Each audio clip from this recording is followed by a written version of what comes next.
একদিন ওয়েদার খুব ভালো গেল, হঠাৎ করে আজকে আবার রোদ। যাই হোক, আজকে বাজারে এসেছি।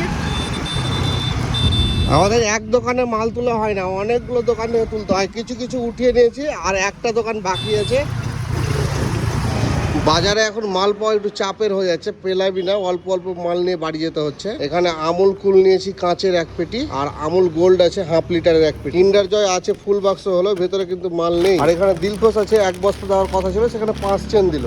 আর এই ব্যাগে কিছু খুচরো আইটেম আছে, এদিকে একটা ব্যাগে কিছু খুচরো আইটেম আছে, সেগুলো দোকানে গিয়ে দেখাবো। আর এখানেও একটা বস্তাতে কিছু আইটেম আছে। আর এখানে আছে আমাদের পায়েসের চাল। চলো বাকি যেগুলো আছে সেগুলো দোকানে গিয়ে তোমাদের দেখাচ্ছি।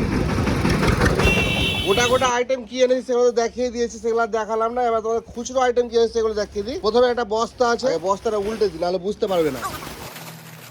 এখানে একটা ব্যাগও আছে, মানে সমস্তটাই খুচরো আইটেম আছে এগুলোতে। এখানেও একটা ব্যাগ আছে। আপাতত এগুলো হচ্ছে আইটেম। প্রথমে আছে পায়েসের চাল, আর তারপর আয়না নিয়ে এসেছি ছোট বাচ্চাদের জন্য। পাউডার আছে 2 রকমের, দুটোই নাইসিলের পাউডার। সুইস রোল 90 টাকা দামের, পাইনি বেশি, দুটো দিয়েছে আমাকে। ডেরি মিল্ক আছে 20 টাকা 10 টাকা, 5-এর লেমন বিস্কুটও আছে। এখানে পেস্ট আছে 2 রকমের, ম্যাক্স ফ্রেশ আর সেন্সোডাইন। 5 টাকা বিক্রি তেজপাতা, 50 টাকা বিক্রি লাইট বাইট টোস্ট, মুড়ি টোস্ট বলি এটা আমরা এখানে। আর এ হচ্ছে ভাজাভুজি পটল। আমাদের দিকে এটার নাম তো পটল, কিন্তু তোমাদের দিকে এটা কি বলে, পটলই বলে না অন্য কিছু?